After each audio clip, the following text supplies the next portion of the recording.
Hi everyone, welcome back to our channel. Today we'll be discussing the poem Laburnum Top. So, this poem, before starting, I would like to just give a small introduction. So, this poem, it's a beautiful poem in which the poet has used laburnum tree and goldfinches as a symbol of life and its fluctuations. In this poem, the poet describes how the visit of a goldfinch changes the laburnum tree. The goldfinch transforms the tree and make it come alive as chicks of the goldfinch start to rustle and chirp on seeing her. Once the goldfinch leaves the tree, it becomes quiet and still again. The laburnum tree symbolizes pattern of her life in general, which is usually dull and not so pleasant. The goldfinch breaks the usual pattern and make it lively. Without the goldfinch, the laburnum tree is just like any other tree. In other words, it's the attitude of a person towards life that makes the life meaningful and worth living. So, now moving to the stanza 1. The laburnum top is silent, quite still. In the afternoon, yellow September sunlight, a few leaves yellowing, all its seeds fallen. Laburnum top refers to the top part of the laburnum tree. Now, the explanation of the first stanza. The poet here describes a beautiful sunny autumn. The laburnum tree, it is silent and still. It is laden with yellow leaves and yellow flowers in September. Its leaves have turned yellow because of the autumn season and all its seeds have fallen. Moving to the second stanza.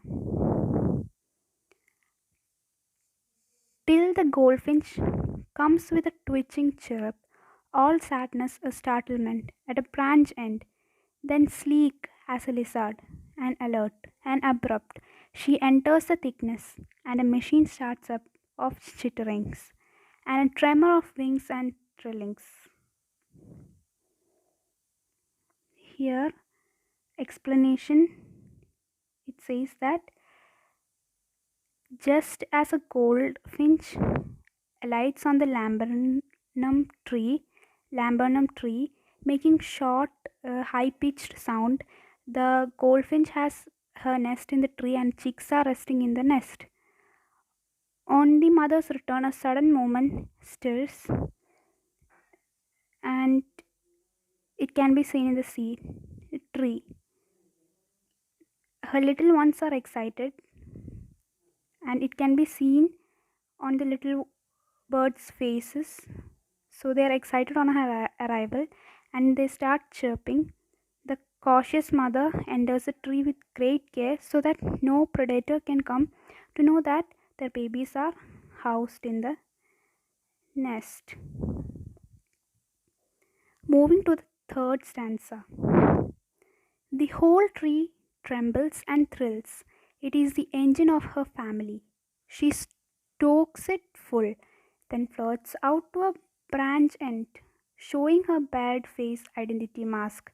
Then, with a rare, delicate whistle chirrup, whispering, she launches away towards the infinite, and the laburnum subsides to empty. So, the poet, we have seen in the previous stanza that the poet has compared the alert, abrupt, and sleek movement of the goldfinch with that of a lizard. And the goldfinch has been called as engine of a family, just like the engine starts up the machine. Her arrival in the nest has sudden start up the silent machine, that is the nest. Young ones have started chittering and making noise. By feeding her young ones, she has added fuel to the machine. As a result, the chicks are now having the energy to be active and make noise. And after feeding her chicks, the goldfinch flies up and rest on the end of the branch of a tree, her identity concealed behind, leaving the yellow flowers and yellow leaves. Now, the explanation for the third stanza. After some time, the goldfinch makes a strange, short, high pitched sound. Then she flies away towards the infinite sky. The laburnum tree becomes silent again after the departure of the goldfinch, and everything seemed to be the same as it was before the arrival of the goldfinch.